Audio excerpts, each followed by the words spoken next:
Hey guys, tonight we're gliding into the misty waters of Lake Xochimilco, where the ancient Aztec floating gardens, or chinampas, await. Imagine the soft lapping of water against your canoe as the first light of dawn reveals a tapestry of greenery, seemingly floating on the lake's surface. These man-made islands, crafted from layers of mud, vegetation, and ingenuity, were the lifeblood of the Aztec civilization. But let's not romanticize too much. The reality was that these gardens were a sophisticated response to the challenges of feeding a growing empire in a swampy basin. So, before you get comfortable, take a moment to like the video and subscribe, but only if you genuinely enjoy what I do here. And hey, drop a comment with your location and local time. It's always fascinating to see where and when you're tuning in from. Now dim the lights, maybe turn on a fan for that soft background hum, and let's ease into tonight's journey together. As you drift along the tranquil canals, the air is thick with the scent of damp earth and blooming flowers. The chinampas stretch out before you, each a testament to human ingenuity. Constructed by interweaving reeds and stakes beneath the lake's surface, these underwater fences were filled with soil and organic matter until they rose above the water, creating fertile plots of land. Willow trees, known as ahuejotes, were planted at the corners to anchor the islands and prevent erosion. The Aztecs didn't invent chinampas, but they perfected this method of agriculture to support their burgeoning population. By the time the Spanish arrived in the 16th century, these floating gardens were producing multiple harvests a year, supplying the capital city of Tenochtitlan with a steady stream of maize, beans, squash, and other staples. As you continue your journey, the sounds of the city fade away, replaced by the gentle rustling of leaves and the distant calls of birds. The water reflects the sky, creating a mirror-like surface that blurs the line between reality and reflection. It's easy to see why the Aztecs considered this place sacred, a harmonious blend of human creation and natural beauty. Your canoe glides closer to the shore of a chinampa, where the air smells rich, like earth after rain, sweetened by the scent of crushed leaves and the faint perfume of flowers. You step out and your feet sink slightly into the damp, spongy ground. It's soft but firm enough to support your weight, thanks to the careful layering of mud, reeds, and organic debris beneath your feet. This is no random patch of earth. It's a living, breathing masterpiece, a garden built by hand, floating on water. You watch as farmers, their hands stained with soil, weave new chinampas with methodical care. They pile up layers, mud from the lake bottom, cut reeds, old plants, more mud, and yet more reeds. It's a messy, wet business, but the results are stunning. Each layer traps moisture and nutrients, building a floating island rich with life. These plots are often long and narrow, around 2.5 meters wide, but stretching up to 90 meters in length, just right for easy irrigation and access by canoe. The willow trees planted along the edges are the unsung heroes here. Their roots snake deep into the muddy water, locking the chinampa in place, while their leafy branches sway gently above, casting dappled shadows that cool the soil beneath. The Aztecs didn't just grow food, they grew an entire ecosystem, a harmonious blend of agriculture and nature. And here's a quirky tidbit for you. Some ancient texts claim that in times of scarcity, chinampa farmers even used human waste. Yes, you heard that right, as fertilizer. Think of it as an early, slightly gross version of organic farming. Historians still argue whether this practice was widespread or limited to certain areas, but it's a testament to how nothing went to waste in this ingenious system. You pause, letting your gaze drift across the water.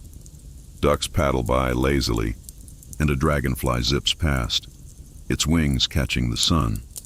There's a sense of timelessness here, as if you've stumbled into a secret world where the land is reborn from the water, and life flourishes against all odds. You walk further down a narrow chinampa path, the ground soft beneath your sandals, when you notice the striking presence of the ahuejote willows, the silent guardians of this watery world. Their roots snake deep into the mud, gripping the earth, like fingers locking into wet clay, preventing the fertile islands from drifting away. The trunks lean gracefully over the canals, their branches swaying in the breeze, casting long shadows that ripple across the water's surface. It's as if these trees are the grandmothers of the chinampas, quietly nurturing the gardens, whispering through their leaves. You can almost hear them creaking as they sway, their bark weathered by centuries of wind and rain. The Aztecs revered these trees not just for their practical function, but for their spiritual presence. Ahuejotes were often seen as symbols of resilience, growing strong in wet, unstable ground, just like the chinampa farmers who relied on them. You watch as a farmer, his hands calloused and precise, ties young willow branches into the framework of a new chinampa, weaving them like threads in a basket. It's an art, really, a form of bioengineering long before the term existed. And the benefits? Willow trees don't just anchor the islands, they also help prevent the overgrowth of algae in the canals, their shade slowing evaporation and keeping the water cool and clean. A dragonfly flits by, landing on a leaf, as you breathe in the earthy scent of wet bark and fresh vegetation. It's easy to forget that this system, so lush, so seemingly natural, is entirely human-made. Yet here's a quirky tidbit.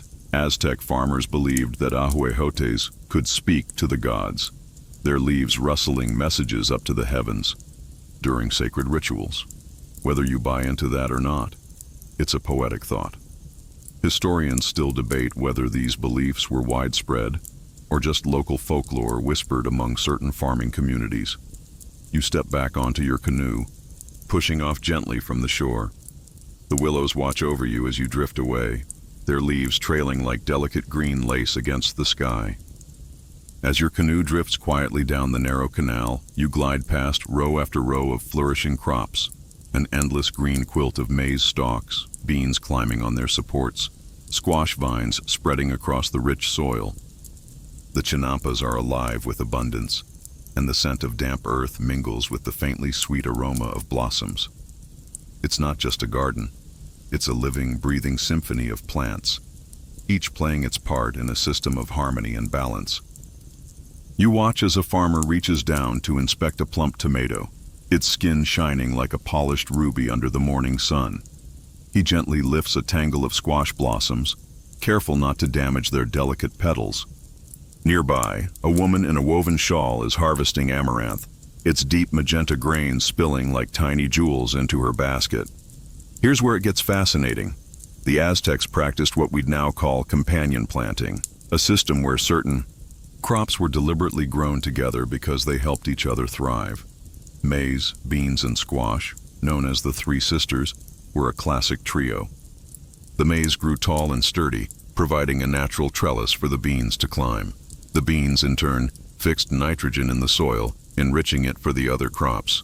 The sprawling squash vines covered the ground, acting as a living mulch, keeping the soil moist and weeds at bay. But not everything on the chinampas was purely practical. Scattered among the rows of food plants, you spot bursts of color, marigolds, dahlias, and even fragrant herbs like epazote. These weren't just for show. The Aztecs believed flowers had spiritual power, and they used them in everything from rituals to medicine to, yes, adding a little flair to their food. Quirky fact time. There's evidence that chinampa farmers sometimes brewed a sort of plant tea by steeping compost in water and pouring it over their crops. It was an early version of liquid fertilizer, though historians still argue whether it was an everyday practice or more of an experimental method passed around like a gardening secret. You lean back in your canoe, the soft creak of wood beneath you, the sunlight dappling your skin through the branches above. It's hard not to be lulled by the rhythm of it all. This dance of plants, water, and people, sustained by knowledge passed down through generations.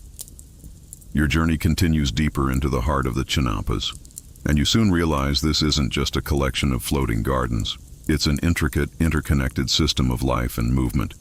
The canals stretch out like veins, weaving through the landscape, carrying canoes, people, and produce in a gentle, never-ending flow.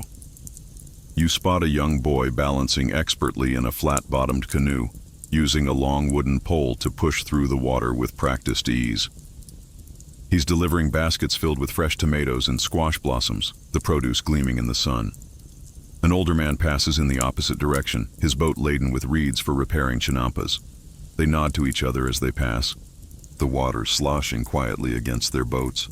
A silent, timeless conversation between generations. This canal life is mesmerizing. You hear the distant clatter of wooden paddles, the occasional splash of a fish darting beneath the surface, and the gentle murmur of farmers calling across the water to share news, gossip, or perhaps even a bit of harmless teasing. It's a living community on water, a place where the daily commute isn't a traffic jam but a serene glide along the liquid roads. And here's an odd little detail. Some Aztec farmers trained ducks to swim among the crops, eating pests like snails and beetles, essentially acting as natural pest control. Historians still argue whether this was an organized system or more of an accidental side benefit of having so much wildlife around. But either way, it's a quirky, eco-friendly solution. As you drift along, the sights and sounds blend into a hypnotic rhythm. The splash of a paddle, the rustle of leaves in the breeze, the distant call of a bird overhead. All of it seems designed to lull you into a state of calm wonder. You spot a woman washing clothes at the water's edge, her hands methodically scrubbing as she hums a soft tune, her reflection shimmering in the ripples. The canals are more than just highways. They're a lifeline, a way of life. They connect people, crops, and the city itself in a web of shared existence. You feel it in the air, that sense of interdependence, of a system that hums along in balance, as long as everyone does their part. You smile at a passing farmer who raises a hand in greeting, and for a moment, you wonder if he knows how ancient his daily routine truly is. As you paddle onward, the narrow canals widen, and a subtle change in the air tickles your senses. The quiet rustle of reeds gives way to the distant hum of human voices, laughter, bargaining, the creak of wooden carts. And then it hits you. The pulse of Tenochtitlan itself. You round a bend, and there it is, the bustling heart of the Aztec Empire, a city shimmering like a dream atop the lake. The massive Templo Mayor towers above the skyline, its steep steps crowded with worshippers and traders alike. Canoes drift alongside stone causeways, docking at the market's edge, where chinampa produce flows like a river into the city's hungry hands. The market at Tlatelolco is a dizzying, chaotic symphony of smells and colors. You see piles of maize cobs stacked like golden pyramids, baskets of beans spilling over, chilies drying in the sun, and tamales wrapped tight in corn, husks, their savory scent wafting through the air. Everywhere, the fruits of the chinampas are on display: squash, tomatoes, herbs, and even flowers woven into elaborate garlands. Here's a curious detail that makes you grin. Chinampa farmers sometimes bartered not just produce, but mud, rich, fertile lake bottom sludge, scooped up in canoes and sold as prime soil for gardens in the city. It's like selling bottled spring water today, except muddier. Historians still argue whether this mud trade was a major business or just a side hustle for enterprising farmers. But the image of a dirt dealer in the bustling market is hard to resist. As you float closer to the docks, you hear the lively chatter of traders haggling over prices. A woman in a feathered headdress holds up a bundle of amaranth and gestures animatedly, while a young boy tugs at her sleeve, pointing excitedly at a colorful bird in a nearby cage. The city pulses with life, people eating, arguing, laughing, the scent of roasting maize mingling with the tang of fresh herbs, and the sharp smoke of incense burning for the gods. Even as your canoe gently bumps against the dock, you feel it. This vibrant, breathing world, fed and nourished by the humble chinampas stretching far beyond the horizon. You glance back at the canals, their mirror-like surfaces dotted with floating gardens, and realize the city's survival, its energy, its food, its very soul, flows from those green islands on the water. Your paddle drifts lazily in the water as the city's noise fades behind you, replaced by a softer rhythm, one of murmured prayers and hushed offerings. You've arrived at a place where the chinampas aren't just farmland, they're sacred spaces too. Here, under the shade of the ahuejote trees, you see small altars tucked between the rows of crops.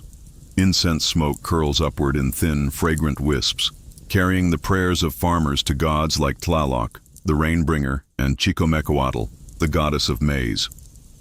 Someone has left an offering, a handful of beans, a sprig of marigold, a tiny clay figurine. You pause, watching as an elderly woman sprinkles water from the canal onto the soil, her lips moving in a chant you can't quite make out. The air feels thick with meaning, as if the earth itself hums with quiet energy. The Aztecs didn't just farm the chinampas, they wove their spiritual beliefs into every seed planted, every crop harvested. And here's where it gets quirky. Some scholars believe that certain chinampas were considered enchanted, said to possess unique energies or connections to the gods. Farmers would travel from far-off places just to plant a few seeds in these sacred plots, hoping for a blessing or an especially bountiful harvest. Historians still argue whether this belief was a widespread tradition or more of a localized practice, passed down through whispered stories among families. You spot a farmer tying a bundle of herbs with red string, a charm to ward off pests and encourage a good harvest. He notices you watching, smiles faintly, and gestures as if to say, "It's just what we do here." You nod, realizing that for these farmers, planting crops isn't just about survival, it's about harmony, about acknowledging the unseen, forces that shape their world. As you drift away, the smell of incense lingers in the air, mingling with the scent of damp earth and fresh leaves. The canal shimmers in the fading light, and you feel a strange, quiet peace settle over you. It's as if the chinampas themselves are whispering their secrets of patience, of reverence, of a life lived in tune with the seasons and the soil. The sun drifts higher as you glide through the canals, and the gentle sounds of water lapping against the chinampas form a calming soundtrack to your journey. You begin to notice the sheer brilliance behind these floating gardens, not just in their beauty, but in their engineering. Beneath the lush green surface, there's a hidden network of channels, barriers, and carefully placed materials, all working together in quiet symphony. The Aztecs didn't simply pile up mud and hope for the best. They created a system where water was both a friend and a challenge, requiring constant attention and ingenious solutions. You see farmers clearing silt from the canals, scooping up nutrient-rich mud, and adding it back to the chinampas. It's an endless cycle. Water nourishes the plants thrive, and the farmers maintain the balance by reinforcing the banks with reeds and tree roots. Without this vigilance, the gardens would erode, or worse, collapse into the lake. Here's a quirky detail that makes you smile. In some areas, the Aztecs even built small sluice gates, primitive but effective water control systems that could be opened or closed to manage water flow between canals. It's like an early version of modern irrigation valves, though made of wood and stone. Historians still argue whether these gates were widespread or limited to larger, wealthier communities, but the fact that they existed at all speaks to a society deeply in tune with its environment. You pause to watch a young man testing the depth of the water with a long stick, a thoughtful frown on his face. He's not just measuring, he's reading the water, watching how it flows, calculating when to dredge the canal or reinforce the chinampa's edge.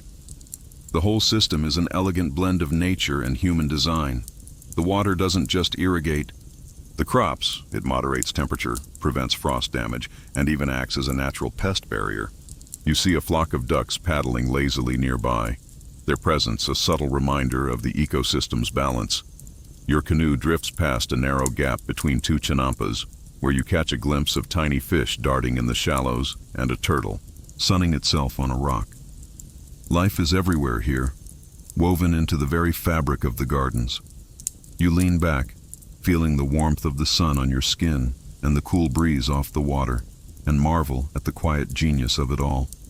These floating gardens aren't just about growing food. They're a testament to what happens when humans learn to work with nature, not against it. The soft lapping of water slows as you drift past a bend in the canal, and then a sudden, sharp contrast. The air crackles with a different energy, heavy with the scent of iron and gunpowder. You see them now, standing at the water's edge. Men, with strange metal helmets, faces shadowed by wide-brimmed hats, gripping long, glinting swords. It's the Spanish, newly arrived and gawking at the wonders before them. Their boots crunch on the damp earth as they step from their boats onto the chinampas, eyes wide, mouths agape. You can almost hear their thoughts. What is this place? A city on water, surrounded by floating gardens that seem to defy reason. You hover nearby, watching as one of the conquistadors kneels to inspect the soil, running it between his fingers like a man examining treasure. His companions murmur in disbelief, pointing at the neat rows of maize, the vibrant flowers, the canals, bustling with canoes. They whisper about the strange combination of beauty and practicality, a system so unlike the fields of Europe, where rigid rows of crops often struggled under the weight of feudal control. Here's a curious little detail. Some accounts from early Spanish chroniclers describe the chinampas as floating gardens, almost like magic carpets drifting on water. Of course, the reality was more complex. These islands were anchored by tree roots and careful engineering, but it's a reminder of how the unfamiliar can seem otherworldly when you stumble upon it without context. Historians still argue whether these floating descriptions were poetic exaggerations or genuine misunderstandings born from the conquistadors' limited agricultural experience. You can almost feel the clash of worlds in the air. The Aztec farmers, their skin browned by the sun, continue their work in wary silence, hands moving with practiced precision as they tend to the earth. A woman arranges marigolds for an offering, her gaze darting between the foreign visitors and the sacred space she's created. The Spanish stand awkwardly, their armor glinting in the light, unsure whether to admire or conquer. They marvel at the sheer productivity of the chinampas. 3 harvests a year, vegetables ripening even in the heart of a swamp. And yet you sense their unease. This world is too different, too strange, too perfect in its own way. A light breeze carries the scent of crushed herbs and damp soil, mixing with the faint metallic tang of the soldiers' weapons. You drift on, leaving behind this uneasy scene, the sense of change heavy in the air. The Spanish have seen the chinampas, and nothing will ever be quite the same again. The air feels heavier now, as if the water itself knows what's coming. Your canoe glides silently past chinampas that once bustled with life. Now some lie untended, their willows sagging, the soil cracked and dry. You sense a shift, a quiet unraveling of something once so intricate and strong. The Spanish presence has settled in, like an unwanted fog, seeping into every aspect of life. The chinampas, once a symbol of harmony and abundance, start to feel neglected. Farmers are conscripted to other tasks, building roads, carrying stones, tending to the demands of their new overlords. The ritual offerings fade away, replaced by unfamiliar prayers whispered in Latin. You see it in the eyes of the few farmers still working the canals, a wariness, a resignation. They plant their maize, but it's no longer for their own families or their gods. It's a quota, an obligation. The once vibrant markets hum at a different pitch now, the air thick with taxes and tithes, the weight of a new order pressing down like a stone. Here's an odd little detail that feels almost like a bad joke. The Spanish, for all their awe at the chinampas, never fully adopted the system themselves. They saw the productivity, yes, but they also viewed the canals as obstacles, nuisances to be drained and filled. Historians still argue why they didn't embrace such an efficient system, whether it was arrogance, unfamiliarity, or simply the inertia of European farming traditions. Whatever the reason, the chinampas, once the beating heart of Tenochtitlan, began to decline. You drift past a crumbling altar, the marigolds wilted, their petals scattered in the mud. A lone farmer repairs a small section of a chinampa, tying reeds with quiet determination, as if holding onto a thread that's slipping through his fingers. The canals seem shallower now, the water darker. You pass a canoe carrying Spanish officials, their voices sharp with commands, and you feel the weight of change, the slow erosion of a way of life that once thrived in perfect balance with its watery world. The chinampas are still here, but they're different. The songs of the farmers are quieter, the air less fragrant, the future uncertain. And yet, even in the fading light, A stubborn green shoots up from the soil, a reminder that even in the face of conquest, life clings on. Your canoe glides into a different kind of world now, a world that feels caught between eras. The towering buildings of modern Mexico City loom in the hazy distance, while the waters of Xochimilco shimmer in the sunlight, dotted with the last surviving chinampas, like fragments of a dream floating on the surface. You hear the soft strains of a mariachi band playing from a passing trajinera, a brightly painted party boat gliding by with tourists snapping photos and sipping drinks. The air is festive, but beneath the laughter and music, there's an undercurrent of something older, something quieter. The chinampas, battered but still standing, whisper their story beneath the splash of oars and the hum of engines. A farmer tends to his plot with quiet care. You see his hands, weathered and strong, pulling weeds between rows of corn and amaranth, just like his ancestors did centuries before. His face is focused, his movements practiced, a living bridge between the past and the present. He nods at you, and you feel the weight of history in his gaze. Here's a quirky detail that makes you smile. Some farmers here in Xochimilco now grow ornamental plants and flowers, which they sell at markets across Mexico City. It's a modern twist on the chinampa legacy, blending ancient methods with the demands of today's world. Historians still debate whether these modern chinampas can truly be called traditional, or if they've evolved into something else entirely. As you drift past, the water glints with reflections of floating gardens and glassy skyscrapers, the air filled with a mix of marigold petals, grilled corn, and car exhaust. It's a strange fusion, ancient earth meeting modern city, tradition bending but not quite breaking. You see a young couple taking selfies on a boat, a family sharing tamales, and a vendor selling pulque from a plastic jug. And in the middle of it all, the chinampas endure, green, stubborn, alive. The sound of a wooden paddle dipping into water draws your gaze.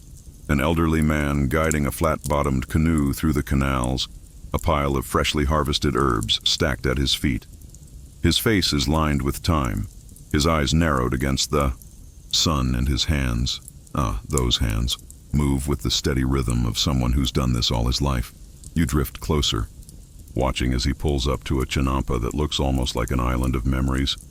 Ancient willows leaning protectively over rows of maize and beans, marigolds blooming in fiery bursts at the edges.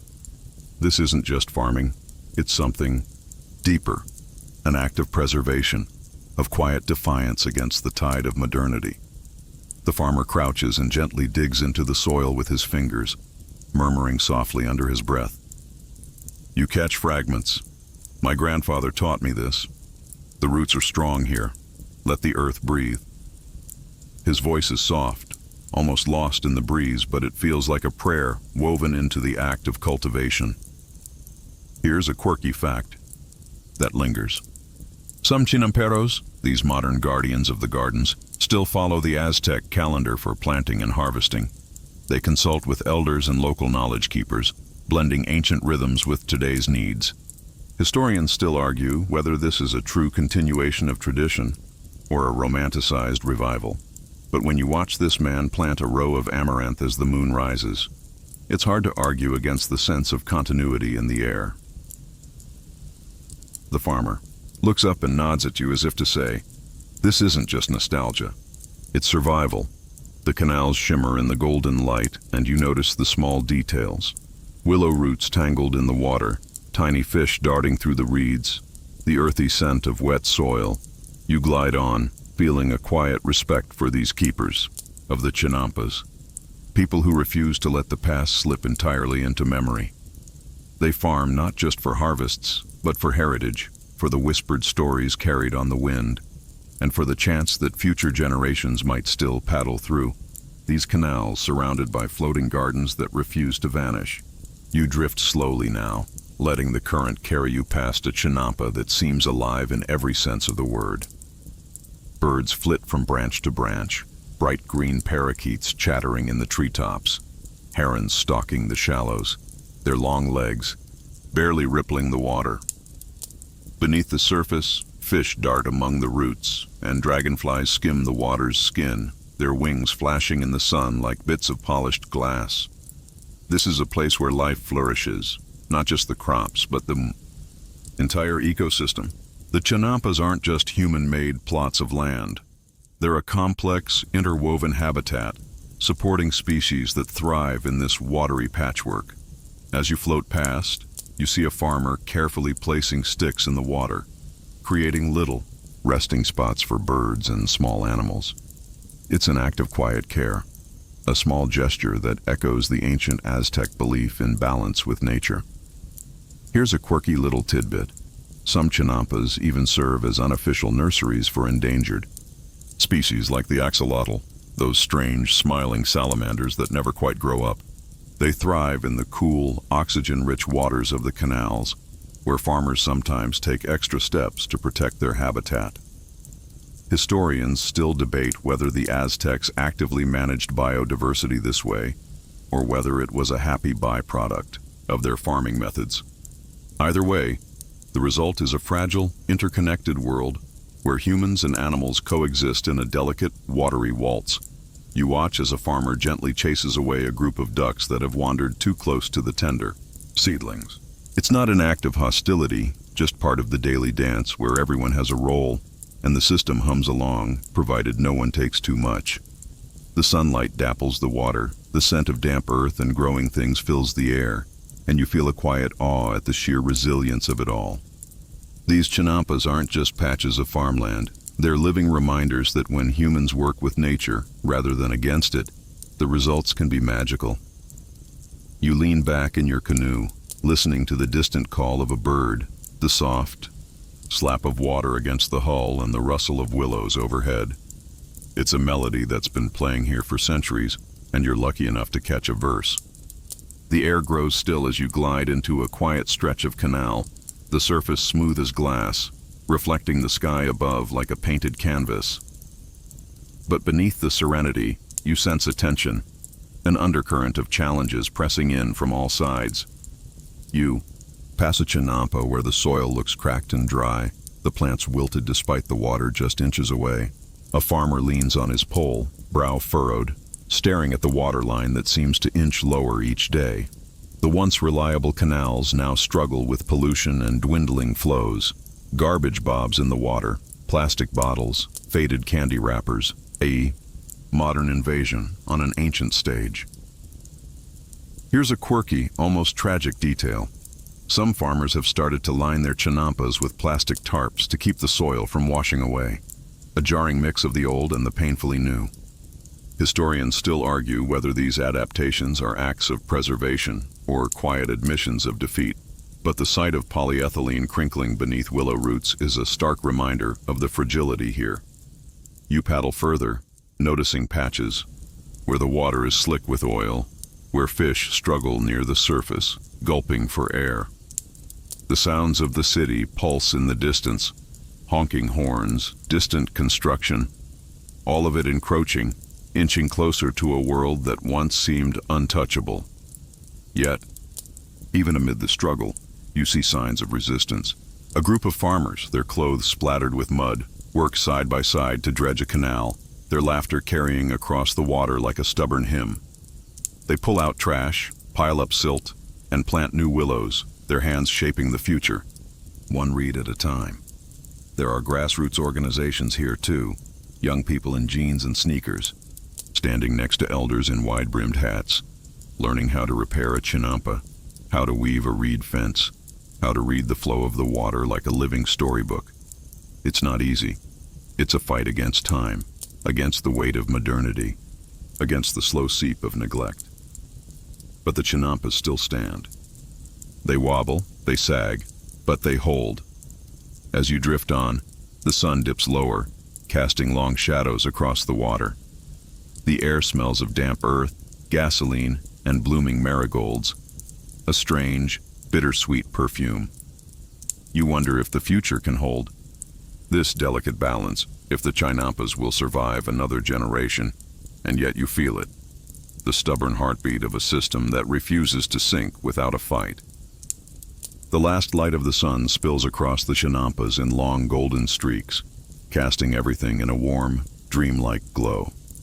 Your canoe drifts slowly now, almost as if the water itself has grown tired, urging you to pause, to reflect. The willows sigh in the soft breeze, their leaves whispering ancient secrets you'll never fully understand but can almost feel, like a gentle pressure behind your eyes, a tug at the corner of your heart. You watch as a young boy runs along the edge of a chinampa, his bare feet splashing in the water, his laughter high and clear against the quiet. His grandmother sits nearby, weaving a basket, her fingers moving with a practiced grace, tying together reeds just as her mother once did, and her mother's mother before that.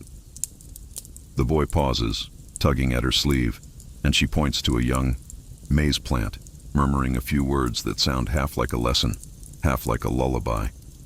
This isn't just farming, it's memory in motion, each generation leaving fingerprints in the soil, each harvest a thread in a tapestry that stretches back centuries. The chinampas hold these stories in their roots, in the mud that clings to the farmer's hands, in the rhythm of paddles slicing through water. You spot a heron standing statue still in the shallows, its reflection perfect in the water, the world, so quiet you can almost hear the beating of its heart. A pair of ducks drifts by, the male's head shimmering emerald in the fading light. You notice how the water smells, damp, fertile, faintly fishy, and how the air cools on your skin as the sun sinks lower. Here's a quirky, almost whimsical thought. Some locals say the chinampas hum at night, the willows singing a song only the plants and the water can hear. Historians still debate whether this is poetic fancy or the product of too many beers on a warm night, but you can't help but wonder. You feel a quiet gratitude settle over you, a sense that you've glimpsed something rare, something ancient, yet fragile, a world that has endured against odds that would have drowned lesser dreams. The water glimmers in the moonlight, and you breathe in the stillness. You close your eyes, listening to the soft lap of the canoe against the reeds, the distant call of a night bird, the almost imperceptible hum of the chinampas themselves. The water grows darker now, the sky deepening into a velvet blue, stars pricking through the haze like tiny beacons. Your canoe drifts slower, the paddles resting quietly in the boat, the ripples fading into stillness. The chinampas stretch out, around you, their outlines soft and blurred in the night, as if the gardens are gently dissolving back into the water. The air is cooler, the sounds quieter, just the occasional rustle of a willow branch or the faint splash of a fish. The hum of the city feels far away, as if it belongs to a different world entirely. Here, in this quiet pocket of time, you feel the weight of the day slipping from your shoulders, replaced by a deep, soothing calm. You breathe in slowly, letting the scents of damp earth, leaves, and faint wood smoke fill your lungs. You feel the gentle sway of the canoe beneath you, the soft pressure of the air against your skin, the coolness of the night settling in. The sounds blur together into a soft, almost musical rhythm. Paddle, water, whisper, wind. You let your mind drift, imagining the generations who have floated these same canals, who have planted seeds by hand, watched them grow, and whispered their stories into the soil. The chinampas feel timeless, like a lullaby that carries you deeper into rest. The water rocks you gently, the night holds you close, and you feel a quiet smile tug at the corners of your mouth. Sweet dreams.